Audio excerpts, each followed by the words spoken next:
Hi, I'm David Goldberg, and welcome back to our short videos on um, making a revolution in education through appropriate change leadership and accelerating change, shift skills, and various things like that. And today I want to talk a little bit about polarities. And this has turned out to be a really important topic to help people overcome the fear of making change by recognizing that not everything in the past is something bad. This is often a problem.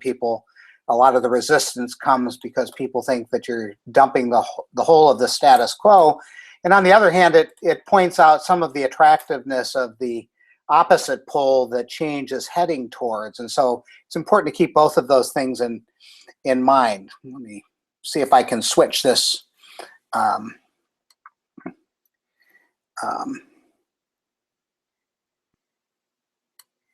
get the appropriate, there we go. And so elsewhere, in another video, we talked a little bit about the 4 ineffective ways to transform, a little bit tongue-in-cheek, but talked about, one wrong way was to start with content, curriculum, and pedagogy, and the opposite was emotion and culture. Another wrong way was to seek buy-in from committee, and the opposite was to build an incubator for change with people that were on board. Another wrong way was to make big plans. The opposite was little bets. Another wrong way was to focus on disciplinary content. The opposite was soft skills or shift skills. And so but the interesting thing here is that the wrong way, and I in quotes, and we said it strongly to kind of jostle people, then was placed in counter position with the effective way. But in many ways, these were opposites. The point I want to make right now is that the wrong way really wasn't wrong. It's just we're kind of stuck in the shadow of the wrong way and need to move somewhat in the direction of the effective way, but keep the good stuff of the wrong way. So I guess I'm modifying wrong and effective, and want to talk about them both in the same sentence in a little bit more complex way. And one way we can do that, here's an example. Content, curriculum, and pedagogy. The right way was culture and emotion. Of course, nobody's getting rid of content, curriculum, and pedagogy in the Brave New World of the Whole New Engineer or the Big Beacon Manifesto. We're just saying, hey, look, we need a little bit more respect for culture and we need a little bit more respect for emotion, but we're not throwing away reason. We're not throwing away mathematics or technical subjects. But we're trying to inject something else. And so what we'd really like is the best of both of those opposites. And the world of educational change is filled with opposites. Sometimes the label is given to these, they're called polarities. In other circles, they're called contraries. Whatever we call them, the important thing is to realize that we need both of them. We need both poles, and we need what we're doing differently in change is we're managing the polarities or contraries differently. So there are many opposites that come up, teamwork versus individual work. Well, one's not good, one's not bad. We need both teamwork and great individual work. Autonomy versus control. Full autonomy isn't the answer. Full control isn't the answer. We need both. Professor-centered teaching versus student-centered learning. We need both. Hard work versus fun. We need both. And the challenge of change is to manage them differently. And when change is transformative, we need a bigger shift from the predominant pole to the other one, but we don't get rid of the other one.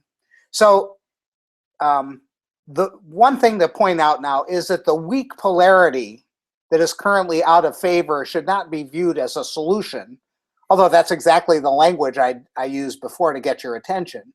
It's not a solution. We need to view the opposite pole. The opposite pole is a direction that we're headed in a different managing of the polarities, and we need to think about both at the same time, which can be hard to do. So for example, oftentimes when people read A Whole New Engineer, they say, Mark and I, we're talking about creating fluffy engineers that would design bridges that fall down. Well, nothing could be further from the truth. And if you look at Olin College and how it's now thought of, Olin College is on the list in the Princeton Review and elsewhere of the hardest schools, most challenging schools, and the most fun. That's a different management of the polarity in engineering education than we've seen. Fun and hard. And when you're doing this right, you're hitting the good stuff on both poles. And that's exactly the kind of thing that we need as we move forward in educational transformation. Now, a person that's been thinking and writing about this for a long time is Barry Johnson. Actually, he's just down the road. He lives in Grand Rapids, and I've met him. He's a cool guy. And in his way of thinking, the changing is really the learning to manage or leverage polarities differently. And for Barry, it's not either or thinking, it's and thinking. In fact, he's writing a new book that has that in the title, that it's about and. Another person back in the 80s who wrote about this, I'm indebted to Rich Felder and Rebecca Brent for bringing this to my attention.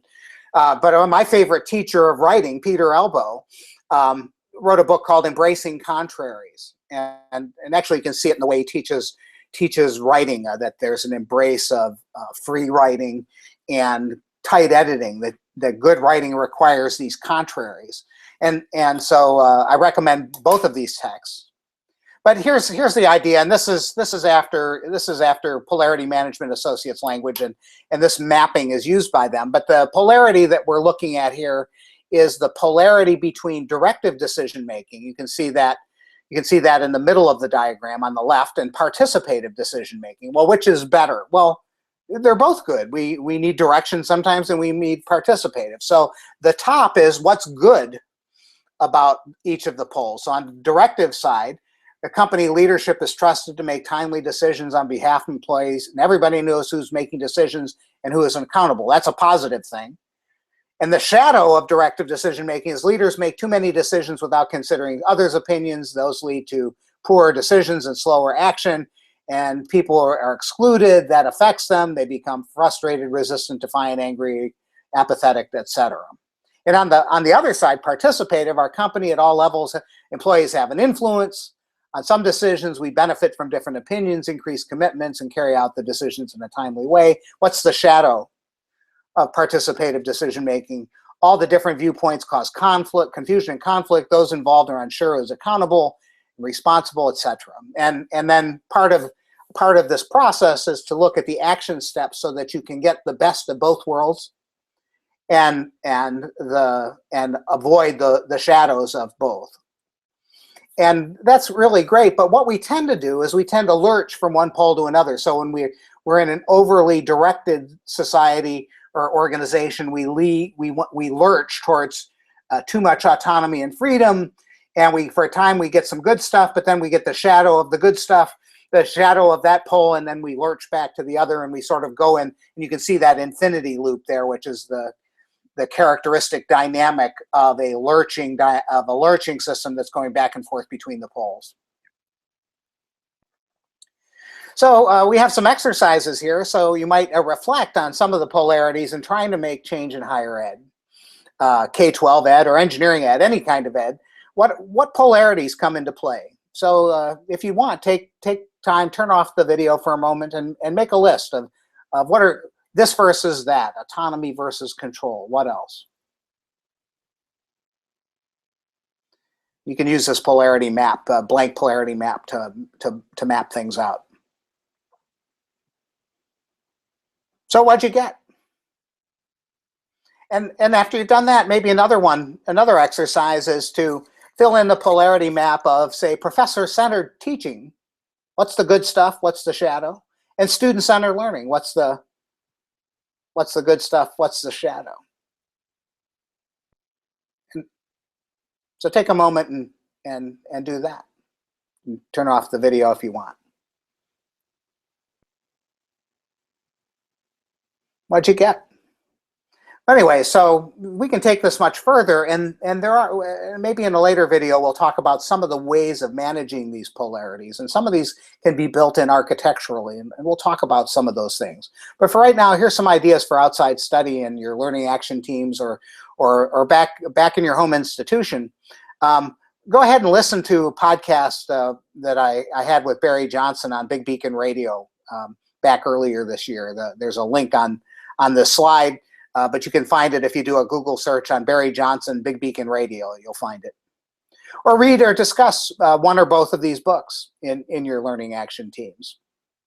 And finally, take a look at some of those polarities that you listed and which of those are really important to getting educational transformation to take place in your culture.